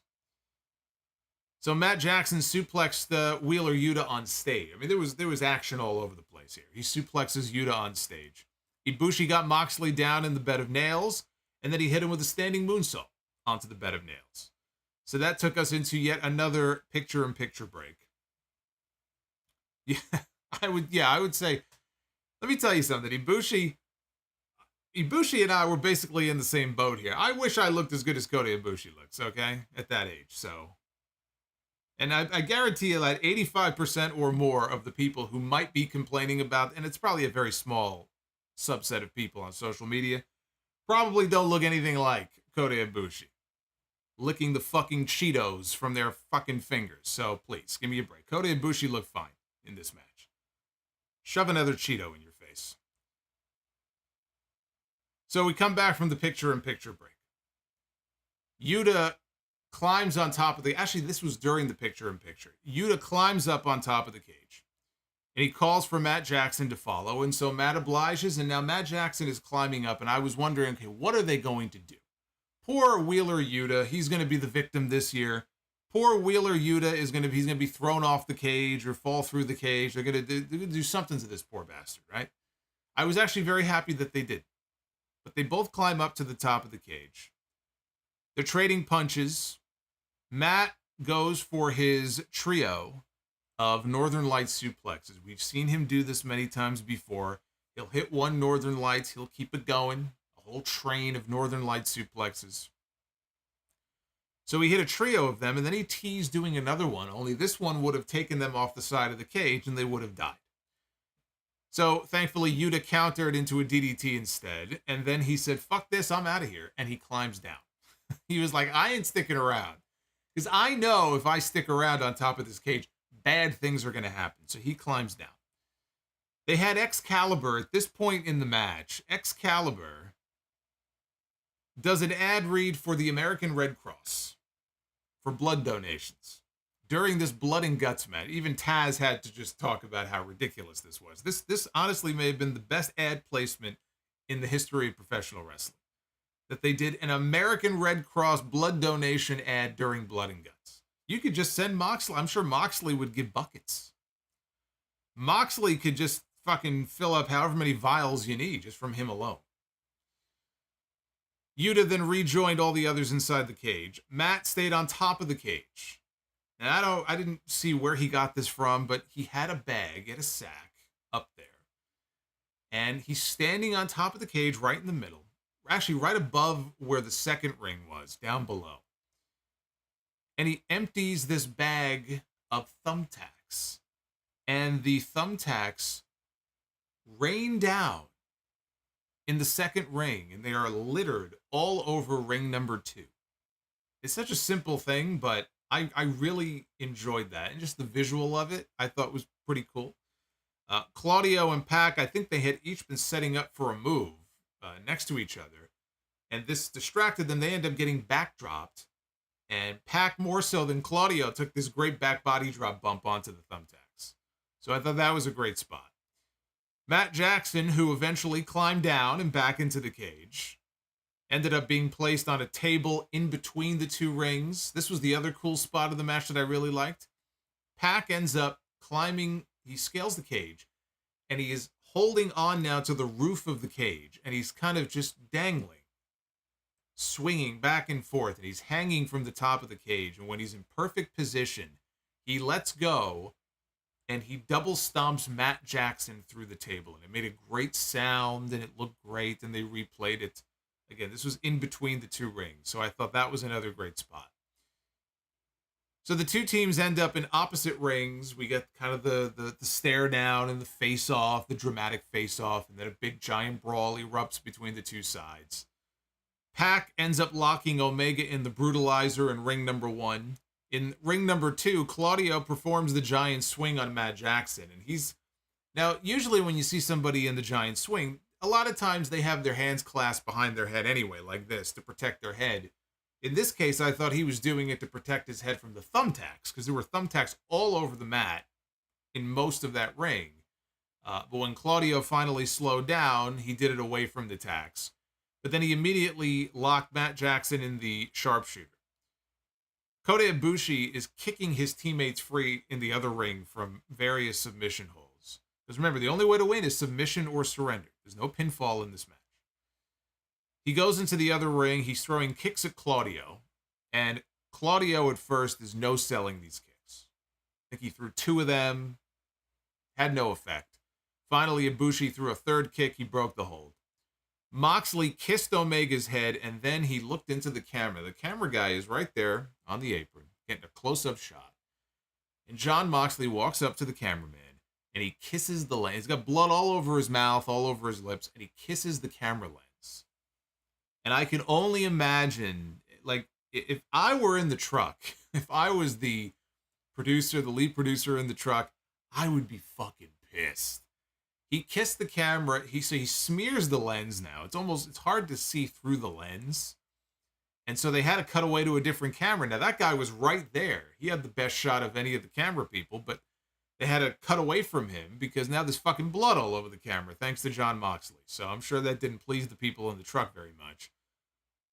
But things at this point in the match, they fell apart for the Blackpool Combat Club when Claudio accidentally hit Pac. Pac was pissed. And he got up in Claudio's face. And Pac is so good. He's so fucking good. Not only as a wrestler, but just... Yeah, I talked about Taz always sounding pissed off and looking pissed off. And like during his career, he'd come out, he'd have that angry kind of look on his face and everything. And some people can play that role perfectly. Pac is one of those people. From the moment he walks out, he's not smiling. He's always out there. He's got a scowl on his face. He looks just fucking disgusted with everybody. So now he gets popped by accident. He's pissed. He's getting up in Claudio's face. They're pushing and shoving. And this looked great. Because again, they're really selling it like these two had a falling out here. Other guys, Takeshita, Moxley, are getting between them. It's getting a little physical here between these guys, right? So Moxley and Takeshita, they're trying to keep the peace here and keep them apart. Pac, though, he flips off all of his teammates, gives them the double bird. He drops down off the apron. He goes underneath the ring, and he fishes out a pair of bolt cutters. And he gets back in the ring. He takes the bolt cut. Now, Claudio comes back up to him, and Pac just looks at him and flips him off. Says, fuck you, right to his face. He uses the bolt cutters to cut off the chain around the door, and he leaves. Fuck you, I'm going home. And Pac exits the cage. Omega now, he sees an opening with what's going on here. He starts running wild on the heels, Hangman performed a buckshot lariat on Claudio, who, unfortunately, the camera caught Claudio for a good 3 or 4 seconds, maybe 5 seconds. Clearly just standing there looking and waiting for it. I thought maybe he was going to counter it. He was going to duck it. Nope, he just stood there and waited, and eventually Hangman came in for the buckshot lariat, took him down. So Page immediately went to the other ring. He performed another buckshot, this time to Wheeler Yuta, who at the same time that Hangman came in for the buckshot, and I thought he was going to buckshot him and he was going to go backwards into the tacks. Instead, at the same time, Omega hits him from behind with a running V-trigger to the back. So he gets sandwiched between the two moves. Hangman then handcuffs Jon Moxley to the ropes. So Moxley cannot save Wheeler Yuta from what is about to happen. Yuta is now bleeding heavily from the forehead. And he took a super kick on his knees, took a super kick from Matt Jackson. At this point, we were past the 10 p.m. point. We actually had a little bit of an overrun on this show tonight. We don't get very many overruns on Dynamite. I think there's one that we had recently. It went to 10:02. I think this also went off the air around 10:02. So we're past the 10 p.m. point at this point. Don Callis now, who was on commentary when Takeshita was in the match. So, of course, Don Callis was going to be there in some way. Don Callis, who apparently was attacked. He was assaulted in Mexico the other night, Triple Mania. He was there, as was Takeshita, in fact. Takeshita attacked Kenny Omega from behind after the match. Whatever happened to Don Callis, Brian Alvarez mentioned something about how he was attacked and it was legit and he had all these injuries. And then there was another report that came out from PW Insider that said it was all a work and it was a security person, not a fan, who attacked him and he's fine. Whatever the case, he looked fine. He was moving around fine. If he hurt his neck and his ankle, he didn't look like he was hurt. But he was on commentary during this match. He gets up now from the announce desk and he starts coming down the ramp and he's calling for Takeshita to leave. Pac has already left. He's waving. He wants Takeshita to leave the cage. And so Konosuke Takeshita, he leaves. So that's 2 members of the Blackpool Combat Club team now that have deserted their team. And now, effectively, it's a handicap match. Now it is turned into 5 against 3, advantage to the babyfaces. I guess, Callis didn't like where things were headed here. He wanted to preserve his man's safety. So Hangman wraps a chain around Yuta's neck. He starts choking him until he nearly passes out. They ring the bell to signify the end of the match. 51 minutes into this match. We had a 58-minute match on Collision less than a week ago. And now tonight on Dynamite, Dynamite says, okay, you want to go 58, we'll go 51. So on back-to-back show, when was the last time that's happened? That's an interesting trivia note here. When was the last time that we had a wrestling promotion? A wrestling promotion that had back-to-back matches on back-to-back shows that went nearly an hour, right? That doesn't happen very often. 51 minutes is how long this one went. It is a win for the Golden Elite. And after the match was over, Tony Schiavone explained to us that it was Jon Moxley who submitted to save Wheeler Yuta. Because I wasn't sure at first exactly what happened. But that's what happened. He submitted to save Yuta. Golden Elite get the win. We got a shot here of the Golden Lovers themselves reunited. Kota Ibushi, Kenny Omega victorious. So this match was pure chaos, just as advertised. When AEW announces Blood and Guts, you know what to expect, right? In WWE, when they did War Games, it was as chaotic as a match like that can be in WWE. WWE does not do matches like this anymore. You would see matches similar to this in WWE 20 years ago, maybe 25. WWE does not do this kind of stuff. You will not see beds of nails. You will not see forks to the head. You will not see blood splattered all over the place. They just don't do that sort of thing. So this stipulation actually works better in AEW than it does in WWE because here, anything goes. It's pure insanity. It's pure chaos. So you're going to get all the mayhem and all the weapons and all the blood and gore and everything that a lot of people expect and like to see out of a match like this. And if it's just once a year that they do it, it's fine. Of course, we get plenty of blood and gore from AEW a hell of a lot more than just once a year. I don't know that it was the best blood and guts match ever. I still feel like last year's may have been better than this one. But on the whole, I thought it was very good. And it was sufficiently violent. If that's what you're looking for, I don't see how you could not say that this was not a violent match. I think it was in its own way, but in a safe way, if that makes sense. I feel like they didn't go too crazy this year like they have sometimes before.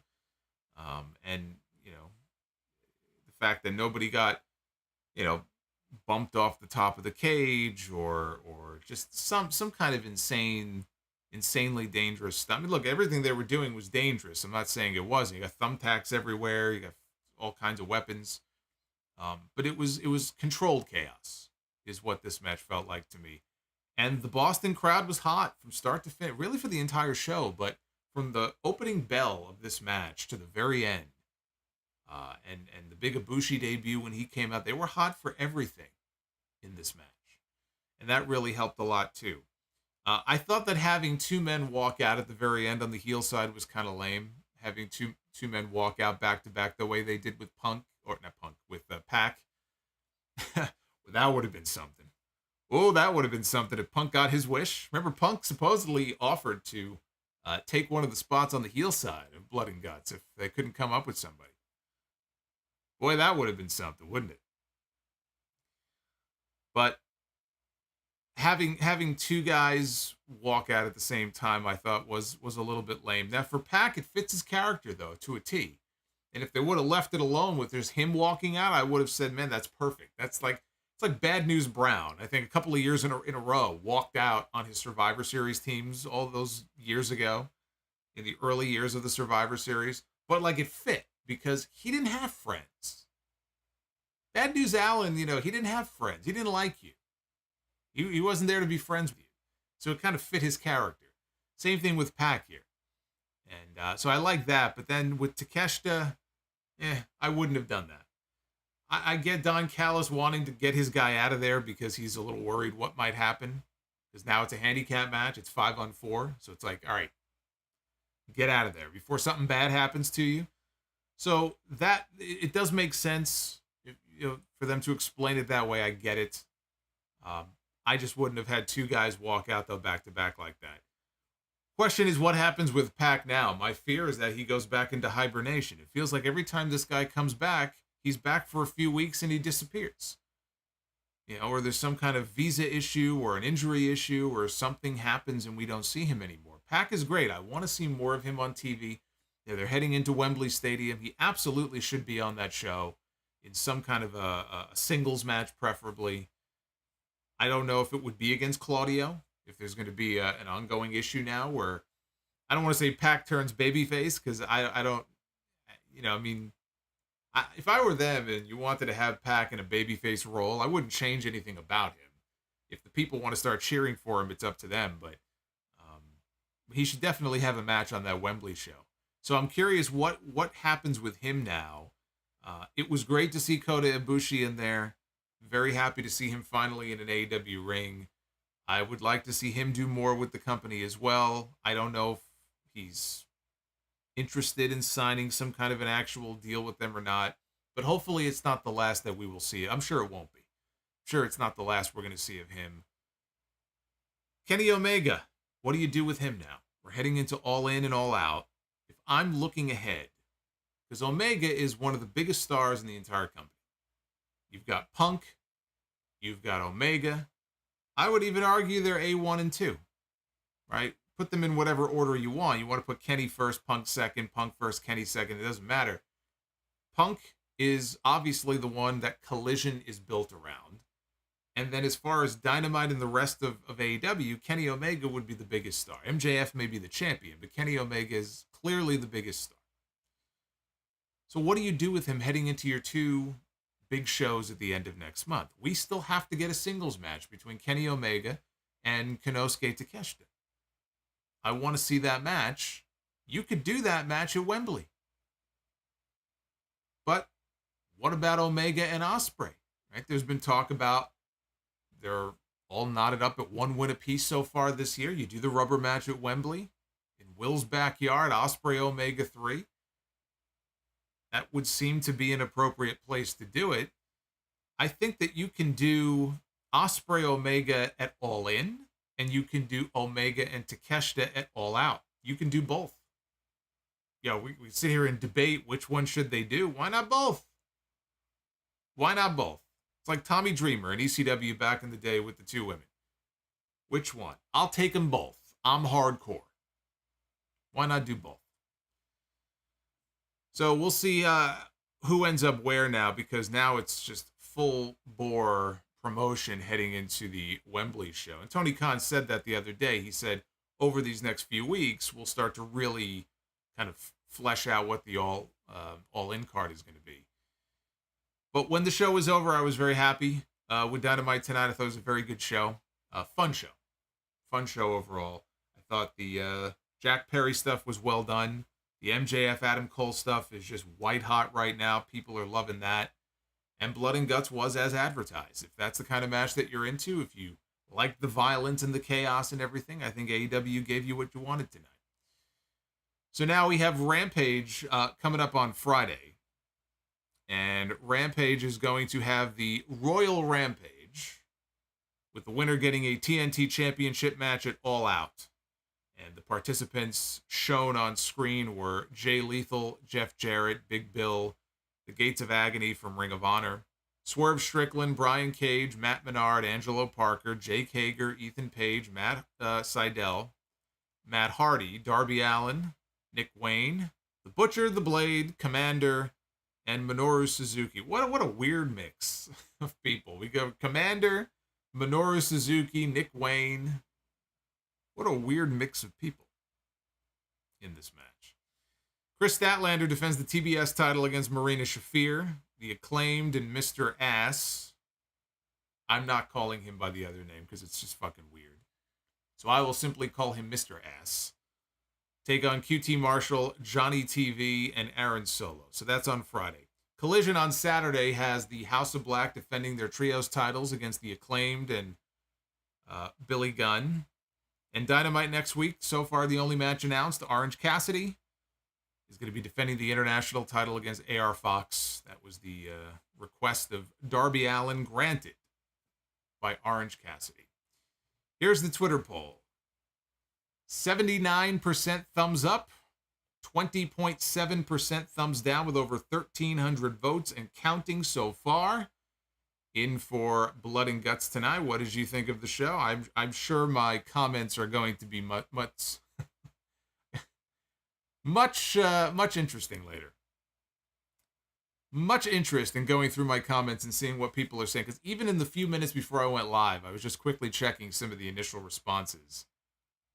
And there was a lot of divided opinion on that main event. A lot of divided opinion about that show. Already people were going at each other's throats. Welcome to Wrestling Twitter. It would not be Wrestling Twitter if people were not violently attacking each other on social media for having an opinion. Unfortunately, that's the way things are these days. What are you going to do? Let them fight to the death. That's what I say. Let them fight to the death.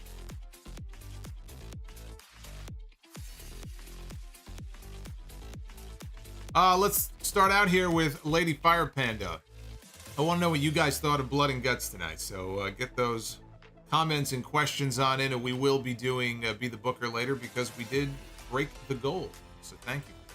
Well, let's see if we can get up over 500. We should be able to break 500 before we get out of here, right? Fire Panda says, doesn't matter who you are, where you're from, who you love, who you identify. This is a long super chat. She wants to know that everybody is welcome in our big dysfunctional family. That is certainly true. We have a lot of dysfunctional people in this family. Not Fire Panda, though. Fire Panda is not one of them. You are not dysfunctional. The Tall 193, I would rather they didn't do a women's match than do whatever that was. If this doesn't piss off the women in the back, I don't know what it will take.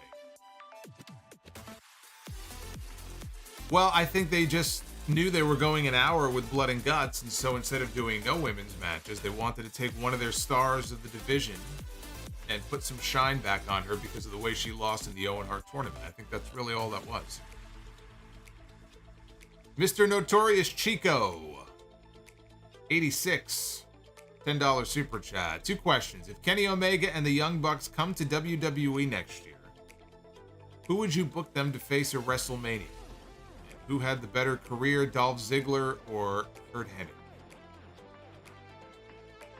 Dolph Ziggler had the longer career. He had more longevity as far as who had the better career. I'm still partial to Curt Hennig, former AWA World Champion, back at a time when that still meant something. Although the AWA by that point, I guess maybe it didn't mean much because the AWA was on the way down. But former AWA World Champion, 2-time Intercontinental Champion in WWE, when that title meant more than it has in a very long time. Obviously, with the Gunther run, he's restored some value to that championship, but for so long, that title hasn't really meant much. But he was a player everywhere he went, whether it was the AWA, WWE, WCW. He had success there. He won championships. He was part of that whole boom period in the late 90s. So to this day, people still talk about Mr. Perfect. And, that's not to take anything away from Dolph Ziggler having all this success that he has had in his career, but I gotta go Mr. Perfect on that one. As far as Omega and the Young Bucks, I think if they were to come to WWE next year, there's not a lot of time to build up something really big for everybody. I don't think you want to necessarily blow off the biggest possible matches that you can do with them. So I would like to say, well, you do Omega and Seth Rollins, right? Kenny Omega one-on-one with Seth Rollins, but if they have plans locked in already for Rollins, let's say, to defend his title against Gunther or somebody else, you're not going to disrupt those plans just to throw Kenny Omega in that match cold. So I could see Omega, honestly, against AJ Styles. AJ's not doing much these days. You want to give people a match that you know is going to be very good, and some people might look at that and go, oh, it's still a dream match. I could see Omega being stuck in a match with AJ Styles if he had just come into the company a month or two before. Give him something to do on the show. For the Young Bucks and Usos would be the most logical destination. I don't know if they would be, willing to do it on short notice like that. Because remember, the reports are that their contracts are up early 2024. So if we play along here and we say, okay, they're going to come to WWE, they're coming in right before WrestleMania. So do you just put them in a match with the Usos and blow it off, or do you build that shit up over time? If not the Usos, I don't know. I don't know who else it would be. It could be Owens and Zayn. That's another match, right? They're all best friends. Either one of those teams. Either one of those would be big matches. Big Armada 1988. Does Moxley have a clause in his contract saying that nobody else in his matches can bleed before he does? He's almost always the first one to bleed. You may be right. There could be a provision in his contract. He says, look, I don't play politics much, but I insist on this. And Tony Khan said, okay, we'll put that in your contract. Yeah, I don't know. I don't think he cares. I think as long as he bleeds, he's happy. Groovy Goose says to tie into Shark Week, they should have called the match Blood and Chum. Thanks for the streams. Thank you, Groovy Goose. The Mount Vernon kid, Christopher Bennett. The BCC. Stupid to trust Pac and Callis. I don't know why I didn't see that coming. That was the story behind the whole match. It's an issue of trust. I don't know if that was the... I would say that was the issue of the entire match, but I definitely think that was a story they were telling late in the match. Pac doesn't trust anybody. He was with Death Triangle for a long time, so we've seen him before in tag situations with partners, but I think he just generally is probably very distrustful of people on that roster and doesn't really like a lot of people on that roster. And then when he got hit, it was like, you know what? I don't need this. Fuck you. I'm out of here. Ed Swoggle, buy or sell? Better Saddle Dome match, FTR against the Blackpool Combat Club, 2 out of 3 falls from Collision, or the 10-man main event from Canadian Stampede. He says, I cannot decide. The better actual match was the 2 out of 3 falls match from Collision. From start to finish, the story they told, the way that match built, and all the near falls and everything. If you look at the 10-man tag from Canadian Stampede, if you strip away the insane crowd reaction for the Hart Foundation, you just look at the match just on its own, it's a pretty basic 10-man tag. This was one of the best matches that I have seen in a very long time. Just from a quality standpoint, 5 stars all the way. So I would say if you're looking at it from the perspective of a wrestling match, stuff they were doing in the ring, 2 out of 3 falls on Saturday was the better match. From an overall experience and atmosphere standpoint, it's just...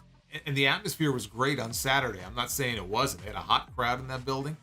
But you can't match the electricity and the emotion of that Hart Foundation match, from the entrance to the match itself to the post-match stuff. All the family members getting in the ring and Austin coming back and hitting Anvil with a chair and getting handcuffed and taken out. Everything from start to finish. The building was literally shaking. At the start of that match, the building was shaking. So from an overall, just an atmosphere point of view, I can't vote against that.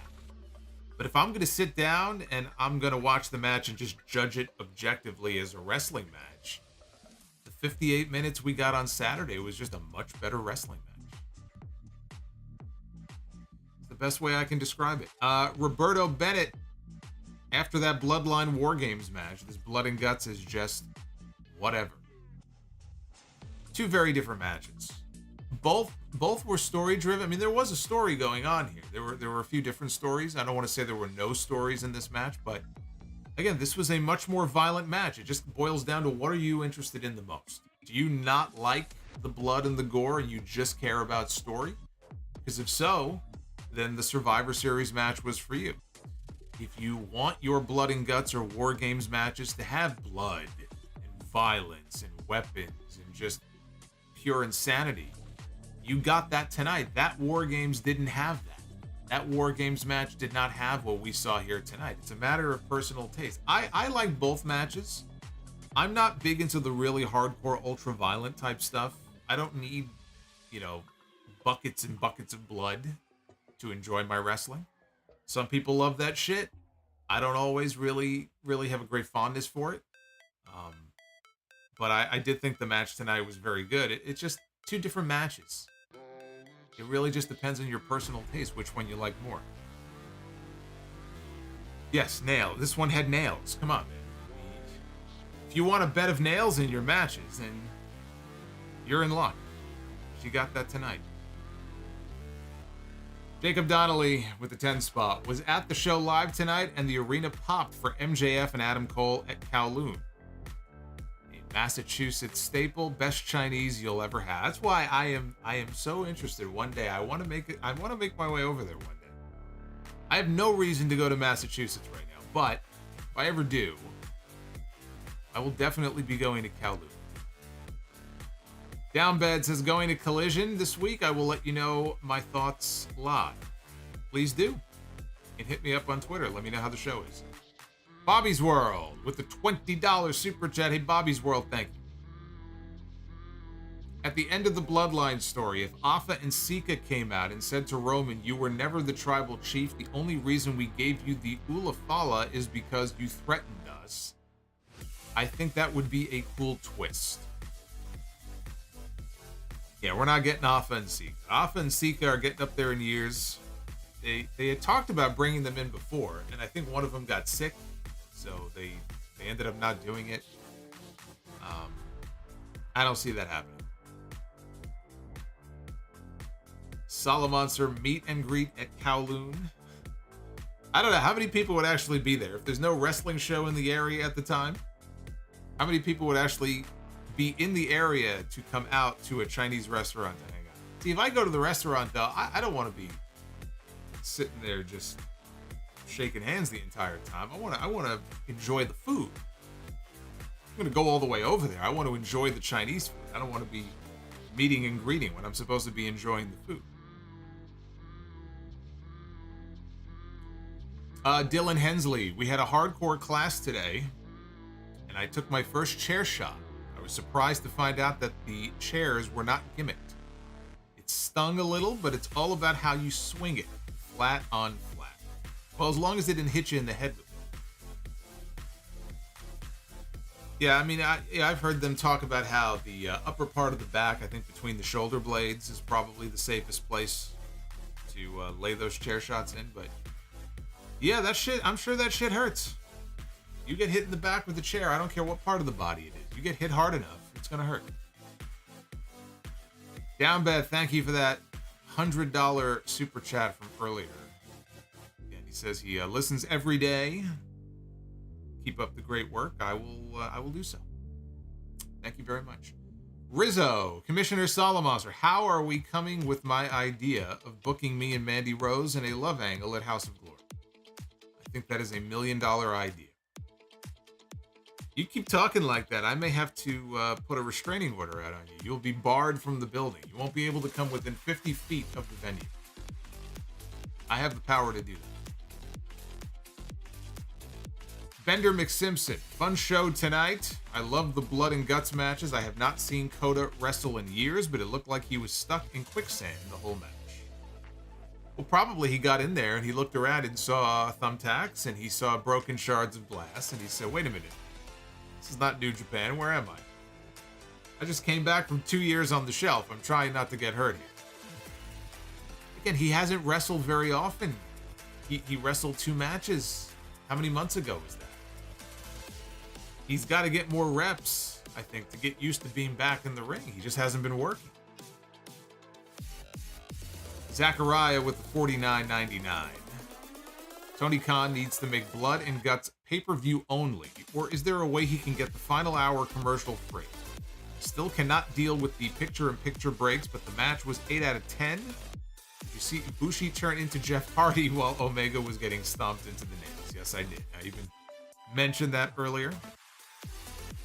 Yeah, the constant picture-in-picture is annoying. It's not anything they have any control over. When I talked about Warner Brothers Discovery allegedly wanting more AEW pay-per-views, they could potentially move to an every-month schedule. Apparently, it's been discussed. My suggestion was to move Blood and Guts to pay-per-view. And you do Blood and Guts in October, tied into Halloween.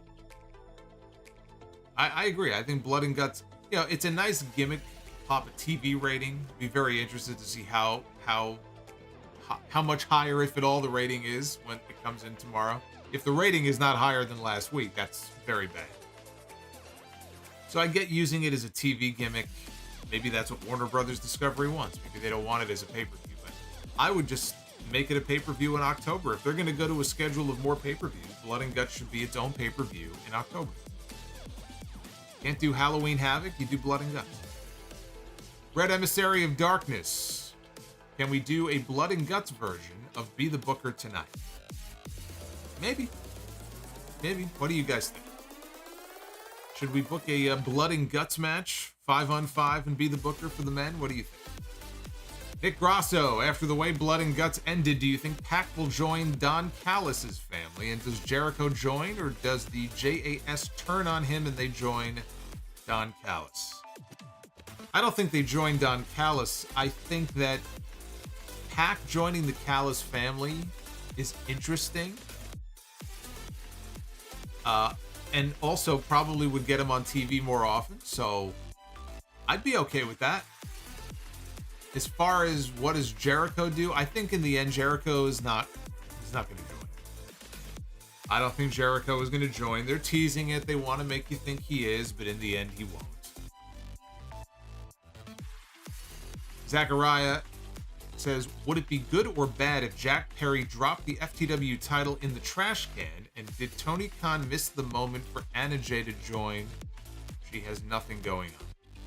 He just turned. There's plenty of time. If they want to add her to the act, there's still plenty of time to do that. Should he drop the FTW title in the trash? It would be a heel thing for him to do. if they wanted to write the title off television so it's not around anymore, they could do that. I don't think they will. I would have him hold on to it. I think he'll look better if he's walking around with a title belt. He's not winning the TNT title anytime soon, so. Nitty Gritty with the $9.99. I listened to an older episode of the podcast where you mentioned your health issues. Hope all is well on that front. Nice belts in the background, by the way. All hail the Solomonster. Nitty Gritty, thank you very much. Always a fan of the Winged Eagle right there. It's the classic style, the one that I grew up on. And thank you for asking. I'm doing okay, so thank you very much. Dr. Scorpio, who you gonna call? Blockbusters. I ain't afraid of no trolls.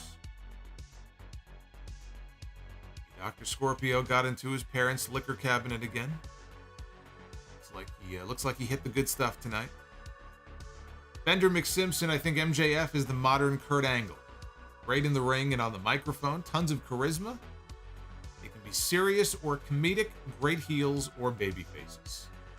I think that's an interesting comparison. Kurt Angle could do it all. He could be serious. He could be funny. He could wrestle. He could do the skits. I don't know if Kurt Angle could sing. Actually, I know Kurt Angle can't sing. I've heard him attempt to sing before. He's pretty fucking terrible. That's the one thing Kurt Angle is not good at. He said he had his rendition of Sexy Kurt on SmackDown that time. I wouldn't call him a good singer. MJF can actually sing. He's got some pipes on him. He could sing. But yeah, I mean, the two of them, they do a lot of the important things very well. The big knock on MJF for so long was, oh, he's so good on the mic and he's charismatic, but his work is like, his work is mid. No, his work is better than mid. He's proven that by now. That in the ring, he may not be the flashiest wrestler in the world, but he's pretty fucking good. So you can't say that he can't work, because if you say that, then that tells me you actually haven't watched any of his matches. Fire Panda, a $21 super chat. How dare you skip the Astros? I'm a Mets fan. That's why I skipped the Astros. Fuck the Astros. Although when I was in Little League, funny enough, my team was the Astros. So I actually played for the Astros, technically. Once upon a time. I still got my trading card. If enough people were interested, maybe I'll post it online one of these days. Dr. Scorpio. Years of watching terrible Raw shows awoken my creative side again. The irony of that. But at least a few new hobbies to keep myself distracted. That and the liquor in the cabinet that you stole. And Nitty Gritty. Was there any truth to Vince McMahon wanting to revive the American Gladiator show?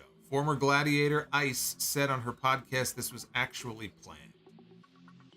Well, she would know more about it than I would. That's the first I'm hearing of him ever seriously considering rebooting American Gladiators. I don't believe so, but if she was supposed to be on the show, then maybe she would know.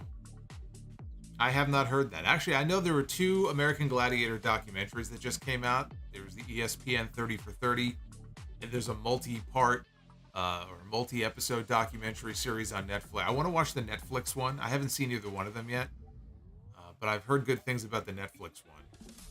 American Gladiators was big even when I was a kid. I would watch Superstars on Saturday morning at 12. And when Superstars was over at 1 o'clock, it would go immediately into American Gladiators. So it was like this 2-hour block of just great television every Saturday afternoon. So I was a big fan of that back in the day. Hey, the Winston Slip just gifted a channel membership to Daytona Green. So Daytona is a channel member now. Very cool. Very cool. Yeah, there is. The Netflix one, I believe, is a multi-part one. It's multiple episodes, I believe. I think they came out at the same time. Thunder Force wants to know who would my dream opponent be in AEW for Bret Hart in his prime. Ooh, that's good. That's a good one. You know, I know that Brett would have a fantastic match with MJF. I think MJF against Brett in his prime would be a fantastic match. I mean, I can go with the obvious ones: Brett against Omega, Brett against Takeshita would be a phenomenal match. Brett against MJF, I think, would be a lot of fun. So the goal tonight was 400. We are approaching 500, almost there. So keep hitting that thumbs up. But I think you guys want to do the Blood and Guts edition of Be the Booker. And so my gift to you, let's book ourselves a Blood and Guts match. Let's be the Booker. Ladies and gentlemen, it is now time to Be the Booker. We are going to book our first ever Blood and Guts match, at least with the men. We'll do it with the men. There's a soundbite. We'll do it with the men. Yes. All right. So here we go.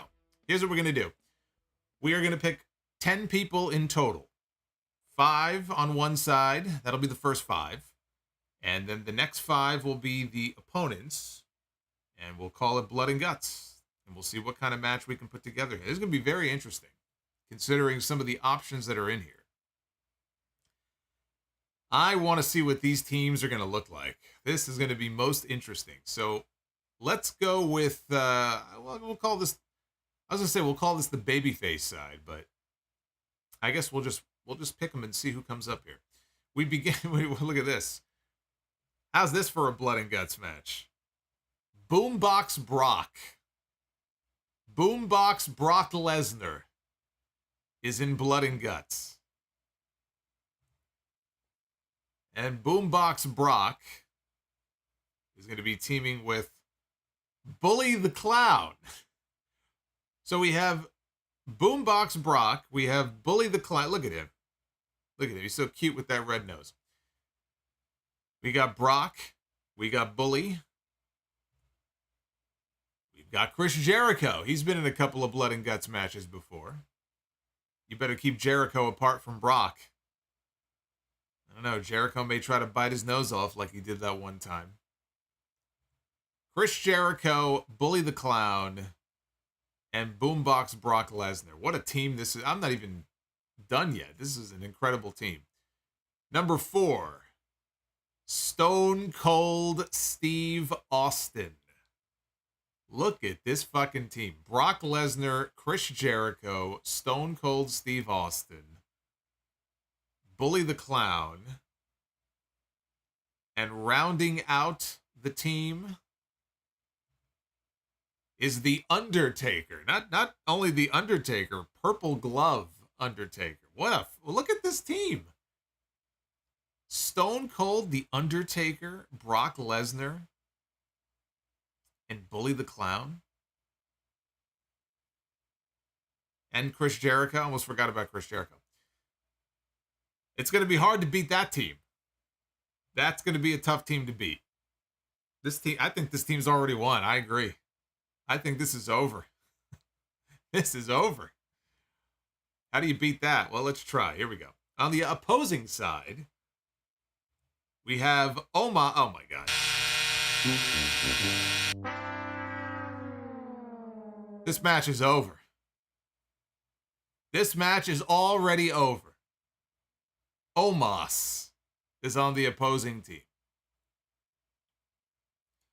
Let's keep going anyway. Let's keep going and see who Omos is going to be partnered up with. Maybe Omos and Bully the Clown will cancel each other out.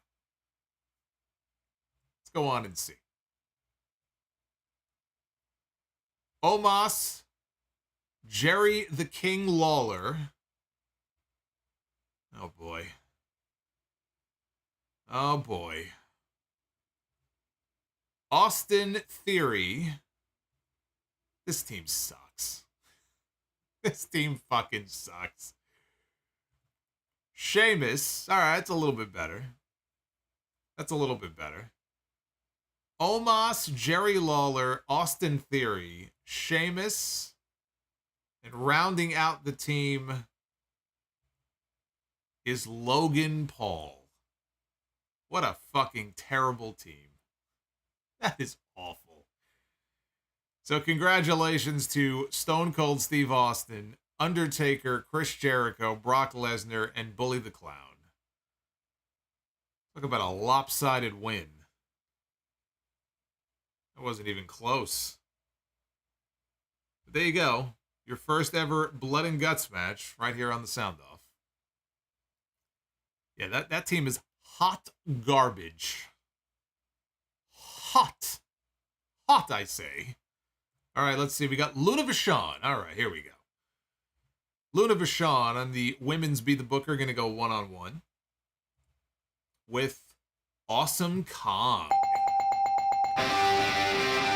That's a pretty cool match right there. Awesome Kong and Luna Vachon. Put them in a Monsters Ball match.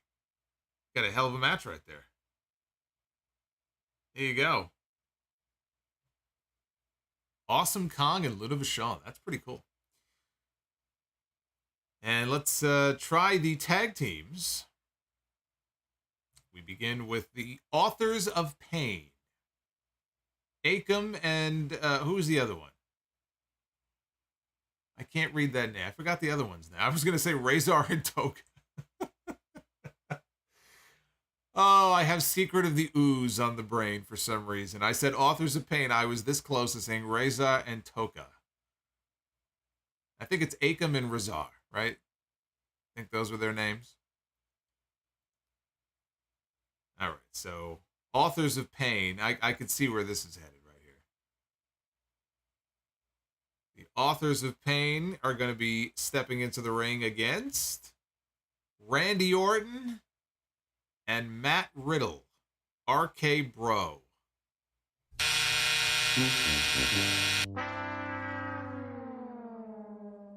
Randy Orton and Matt Riddle, I got no problem with. The Authors of Pain, though, against RK Bro, not a match that I would book. So there you go. A most interesting edition of Be the Booker. You never know what you're going to get. Randy Orton and Matt Riddle against the Authors of Pain, I think would, you guys, you're giving that match a lot more credit than I would. Nah, I don't think that would be a very good match. Can't agree with you. Sorry.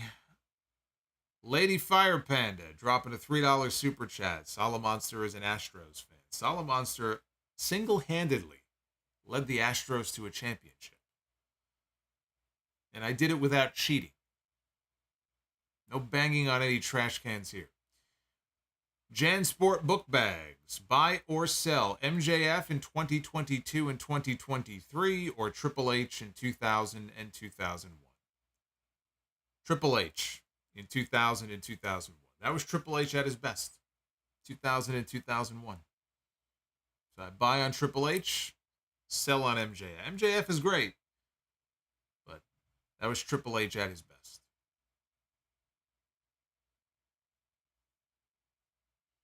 Authors of Pain would be a good motorcycle club name. There probably is one. There probably is a motorcycle gang somewhere with that name. I wouldn't be surprised. Del Fuego. Can I get a birthday shout out on Friday? Going to SmackDown for my... I'll give you one now instead of Friday because I'm not going to remember come Friday. But you're going to SmackDown on your birthday. So happy birthday, Del Fuego. I hope you have a good show. I'm sure they will. Roman Reigns is back. They put a little extra effort into the shows when Roman Reigns is around. So you're going to get to see Roman Reigns and Jey Uso on Friday.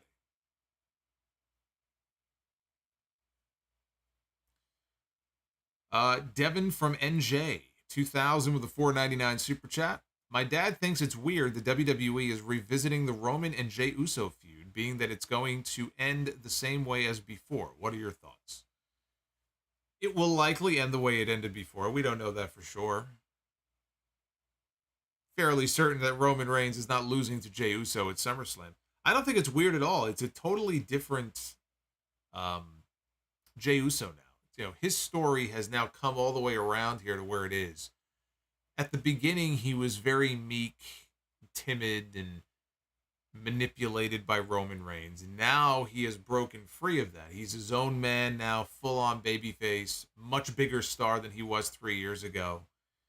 So it's a totally different dynamic than it was 3 years ago, even if the outcome, I think, is going to be the same. I'm sure your dad will enjoy the match. Your dad is going to enjoy the match at SummerSlam. I'm sure they're going to go out there and have a great match.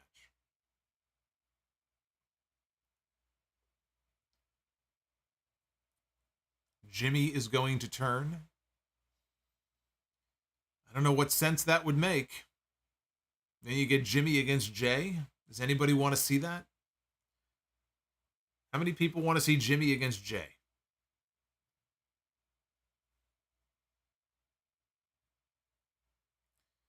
Hey, Justin, I'll see you on Friday, brother. Thank you for joining. So, yeah, Friday night is when I'm going to be live with you again. We'll be talking about SmackDown. SmackDown, by the way, airing on FS1 this week because they have the FIFA Women's World Cup on Fox on Friday night. So, SmackDown airing 8 p.m. on FS1, and then we'll go live after the show.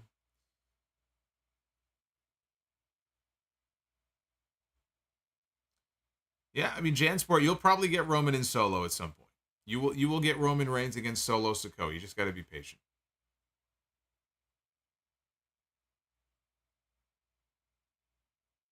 Will we see Rikishi? I think there's a pretty decent shot. You may see Rikishi get Paul Heyman a stink face at some point. I don't think we're going to see Alpha and Sika, but I definitely think Rikishi is on the table for an appearance at some point. I'm surprised we haven't seen him by now. I figured by now he would have been in a segment. He would have been in one of these dramatic bloodline segments, talking to his sons in the ring, trying to tell them to be their own man. Don't let Roman Reigns manipulate them. You know, as great as this bloodline story has been, I have to say, I have seen so many ridiculous comments in the last couple of weeks because the Emmy nominations came out. So people were talking about the Emmys, and they were saying, oh, you know, WWE should win an Emmy for this storyline. Roman Reigns and Jey Uso should win Emmys. I think Roman Reigns and Jey Uso have done a tremendous job in this story. I think they all have. Everyone has played their part to perfection, even Solo. And Solo doesn't say anything. But everybody has played their part to perfection in this story. But you people are out of your fucking minds if you think that Roman Reigns and Jey Uso should win an Emmy for their performances in this angle. Do you realize that you have professionally trained actors who are on some pretty fucking great shows who were nominated for Emmys this year? You're going to put Roman Reigns up against Pedro Pascal?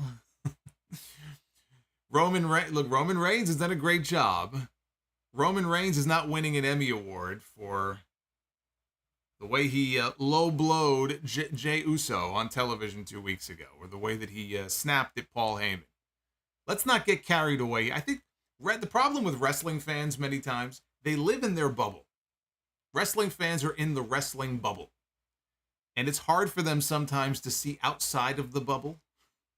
They just see what's inside of it and they think, oh my God, this is the greatest thing ever. This guy should win all the awards for it. They're good, but let's not get carried away. Roman Reigns should win a Slammy Award. He should not win an Emmy Award. That is ridiculous. That will never happen. Nitty gritty. I don't know about everybody else, but Dominic Mysterio and the Judgment Day are growing on me, and that is the right way to build newer stars. I've been a big fan of the Judgment Day for a while, and Dominic, ever since he went heel. I think he's been great. I enjoyed seeing him win the North American title on Tuesday. I know some people have a different opinion, but I tweeted that out this morning. I caught up with NXT. I thought it was great. We'll talk more about that on the podcast on Sunday.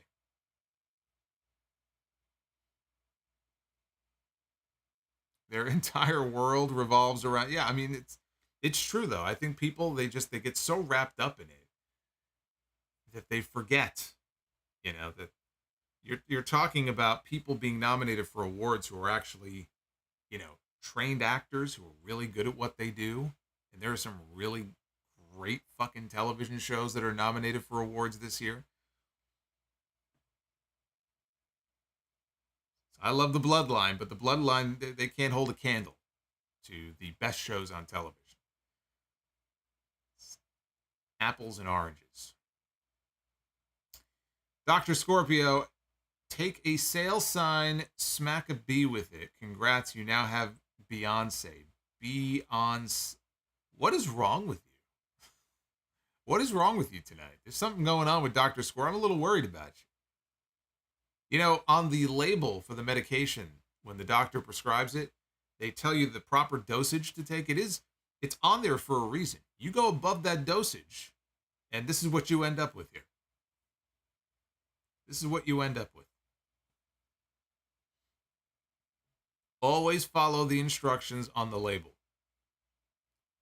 It's there for a reason. If the doctor says take 2 pills, that does not mean you take 6.